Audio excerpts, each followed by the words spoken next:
Hi, Max. Hi, Ben. I love you. Those are my two sons. Hi, Gigi. Hi, Damon. I never say hello to my loved ones. I'll say hello to somebody over at TG&G. Sunday Jack, you son of a bitch. Good to see you again too, boss. Absamal? Mola? How do we pronounce his name? He's another one of my buds. Going back, those are three old timers. Brooke, everybody's gentleman, Mr. Brooke, a true gentleman. FJF, Type 1. I'm thinking of people in the weather room. Bradway sucks. Is he still there, right? Oh, God, I'm going to forget people now and they're going to get pissed off. No, who they're going to get pissed off. They're not going to give a shit. Oh, my God, TG&G. We won. How we're going to do this video is very simple, guys. There's going to be a simple ass video. We're going to do it just the way I saw the game. Just the way I saw the game. I'm just going to go in bits and pieces, okay? And I'm going to open up with this. In 2019, how much money did you have in your bank account? How was your Thanksgiving? It already passed. How was your Christmas? Did you have to put a doggy to sleep, maybe? I hope not. And the reason I hope not is that you're about to relive, for those who are new Jet fans in the last year or two, you are about to relive what 2019 was all about if you were a Jet fan. The only difference is our young quarterback had a year under his belt already. But coming into around the same time of the season, our injured quarterback came back and the New York Jets went on to beat the New York Giants 37-27. We beat the Redskins 34-17. We beat the Raiders 37-3. We lost to the Bengals 22-6, but we came back and beat the Dolphins 22-21. And then the schedule makers said, just in case you Jets are getting a little too cocky, that you've really turned the table. Here's the Ravens for you. And back in 2019, you did not want to play the Ravens. And the Ravens beat us 42-21. And if I'm not mistaken, that 21 was a late touchdown with like 12 seconds to go to make it 42-21. But then we came up the following week and we beat the Steelers in week 16. And week 16 was a big one because I think that was a big game for the Steelers. They needed that to get into the playoffs. But we beat them 16-10 before playing the Bills the final game of the season and beating a resting Bills team 13-6. Why is it the same? Because we are entering the same kind of schedule right now, guys. And you have to really take whatever happens from this game on with a grain of salt. What are we watching for? We're watching to see the growth of Zach Wilson today. And we're watching to see the growth of our receivers. And we're watching to see the growth of our defense. And I'm not giving it to them. I'm not. And that's the problem with the rest of the schedule this year. I'm not going to be fooled again. It's not happening. I was fooled in 2019. I understood it was an easier schedule, but still, it's the NFL. That was an impressive finish. Okay? It meant squat. It didn't mean anything. It was garbage. It was the biggest fake bullshit ever perpetrated to a fan base ever. And only the Jets could do that. Only the Jets could do that. So the bottom line is, I wasn't fooled with it the last time. I'm not going to be fooled with it again this time. I was fooled with it last time. I'm not going to be fooled again this time. You want to have your 5 sacks in the last 7 games to pad your stats? Go ahead. You missed the boat. I needed him a couple months ago. Okay? If Zach wants to come out and flourish as that's going to count to me. I'm going to count that. I'm going to count that as growth. But I'm not going to count guys that have been in the NFL 3 or 4 or 5 or 6 or 8 years that all of a sudden now the defense starts to average giving up, 14 points a game for the remainder of this season. Nah, nah, nah, nah. You had your shot. You had your shot. If the season were to end last week, however you were going to draft, whatever you were going to look for in the draft, nothing should change from what you see from here going forward. Nothing.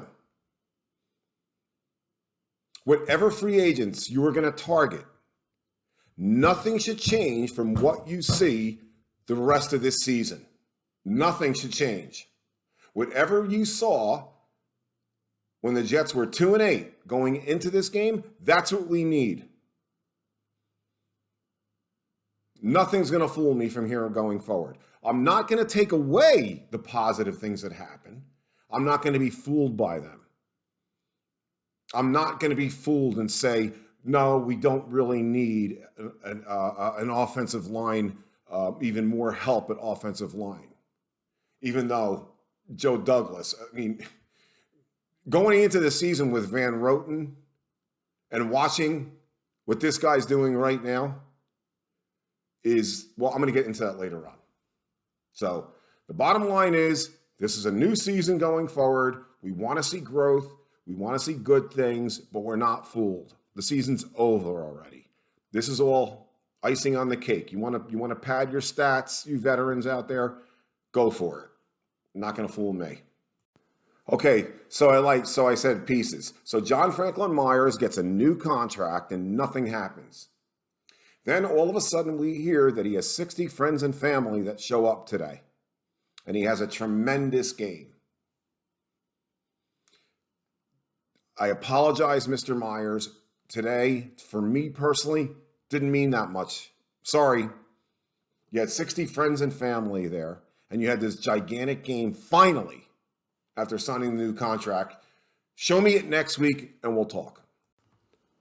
Please explain to me why I'm watching Griffin play tight end when Yeboah is on the sideline. What other more missed blocks, making catches with one guy to beat to get a couple extra yards for what else do I need to see from Griffin? Why am I not watching to see what Yeboah, who showed flashes, and a lot of us really liked coming out of college? Why am I watching Griffin play right now? What do I need to learn from him at this point? Please get him off the field and put Yeboah on the field. Okay? The season's over. Let's learn. I wasn't concerned when I saw Zach throw his first couple passes, trying to break the radar gun at 105 miles an hour, because I figured, you know what, being out, he threw like that. Basically, he's been throwing like that all day long. I don't understand it. The one concern I did not have for Zach going into this season was touch. But I've put it on the list. And I can't believe that's on the list, because that concerns me. If you were to take Flacco, White, and Josh Johnson, Zach Wilson by far has been the most inaccurate passer of the four. It's just a fact, guys, and that scares the hell out of me. And I love Zach Wilson, and I am a Zach Wilson fan. So don't misread what I'm saying like, there's just a hater. I love Zach Wilson coming out of college. He has been the most inaccurate jet passer so far, and that worries me. 2-point conversion, and you bring in Josh Johnson. Let's not get our golden egg hurt. We're going to run the ball here. Let's bring in the other guy. Let's bring in the fourth stringer. Oh, my God. Could have a field day with that one. And I said I was going to bring it up later, and I'll bring it up now. Watching LDT play right guard makes you really understand how bad Van Roten was. I mean, here's a guy, LDT, missed all of last year helping out COVID in hospitals, and an amazing story. Comes back this year, has no room on the roster with the Chiefs. Comes over to the Jets and literally has made Van Roten look friggin' horrendous in a matter of a couple weeks. I mean, watching him today, if he had, I'm going to talk about that a little later for a couple seconds. If he had Michael Carter running behind him today, he would have looked like a superstar. He looked great today. And the Jets should do everything they possibly can to lock him up for another season. Because right now, his stock continues to rise through the roof going into next year. I hope he gives the Jets the benefit of the doubt and sticks around. Am I the only person that just can't take the term explosive play anymore? Does it sound like an excuse almost? Why would you even come up with a term like that? Isn't the term the real term we really effed up here? I can't take that term. And I mentioned it briefly before. If Michael Carter was playing today with some of the holes that were opened up today, and watching how our running backs didn't do much with them, 6, 7, 8 yards on the big holes, Michael Carter would have run for $150, maybe more today if he had played. Michael Carter had to be watching this game and saying, oh my God, I've got to get back in there against some of these crappier teams. He would have had a field day today. A field day. And getting close to wrap it up, one of my favorite FUs to Joe Douglas today, because Joe is a little bit on my shit list, was Robert Saleh, who I know they get along great, and I'm sure they're best of friends, and they get along fantastic, everything. But Saleh basically gave him the finger up the butt. Ooh, that's a horrible phrase to say, huh? The old finger. He gave him the finger today by doing that whole timeout, take the kicker back off the field, and waving emphatically, like, get off, come on, get off. And putting the offense back on the field and begrudgingly putting a kicker back on the field. I had an email sent to me when I made a video in August about the Joe Douglas's just complete disrespect in his first couple seasons for the kicking position.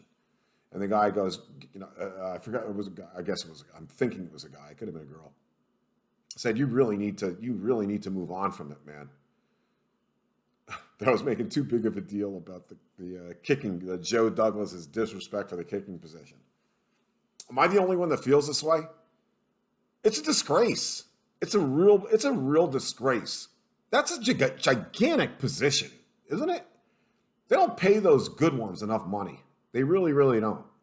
The problem is when you pay them, is that you get a guy that makes 42 in a row under 40 yards and then goes to hell. They're just so crazy. But Joe's disregard for that position. I said it last week. If we were in a playoff position, I said last week, we would have lost the game because of a kicker. So you keep disrespecting it, Joe. I guarantee you he'll fix it by next year. Oh, okay, this one doesn't have much to do with the game, but I have to put it in there. Lady Gaga and Tony Bennett? Lady Gaga and Tony Bennett? I mean, if I was going through the channels and I came across it, I would just real quick just see what's holding Tony Bennett up. I'd be like, oh, he's leaning up against. And the last thing I'll say is, how the hell was Guidry one-on-one with Cook with like 15 seconds to go, number one? And is Houston the dumbest team ever not to just throw an alley-oop? Just throw the ball as far as you can, Taylor, and see if Cook can come up with it against Guidry. If he can't, he can't. Pass interference, maybe, something. I mean, nothing was happening. Why not? You had a one-on-one with Guidry. Did you watch the week before? I mean, I like Guidry. I think he's a very good slot cover guy. And maybe he'll be a good cornerback, but he just experienced last week. What are you doing? Does Houston, did they scout the Jets? Terrible football team. So next week we have the Eagles, guys. And the good news is it's the Eagles, and the Giants beat the Eagles 13-7 today. And the bad news is the leading rusher for the Eagles is Hurts, and he has rushed for over 600 yards this season. And boy, oh boy, could I see him getting into the Jets secondary next week at will. Hopefully we come up with a defense to stop that. So that's basically it. Thanks for having me, TG&G. What to take out of this video is the number one thing, guys. Be very careful how you analyze and break down the rest of the season. It's all about growth of the young kids. There is nothing to learn from a veteran going forward, as far as I'm concerned. Nothing. That egg has been laid already. It's done. You did your thing already. Let's see the growth from the kids. What do we got? 5, 6 that we're really watching from here on in? 3 or 4 on defense, Zach on offense. Would love to have Michael Carter in there. And that's basically it. And that's where we stand. Thanks for having me, TG&G. I love you guys. Snowstorms are coming, baby. I'll be there.